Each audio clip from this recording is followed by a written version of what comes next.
हो गया? प्याज लेके जल्दी करवाओगे।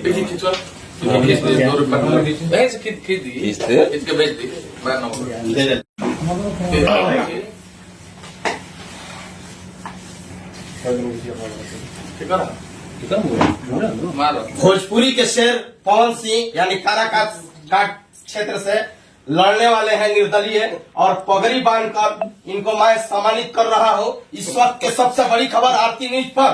काराकाट का जनता आपके वोट दे रहे हैं, क्या कहिएगा जनता को? आशीर्वाद दे रहे हैं। काराकाट की जनता से पवन आशीर्वाद मांगे आई बात, ठीक है। और मेरे दिल में सिर्फ यही है, बिल्कुल सबसे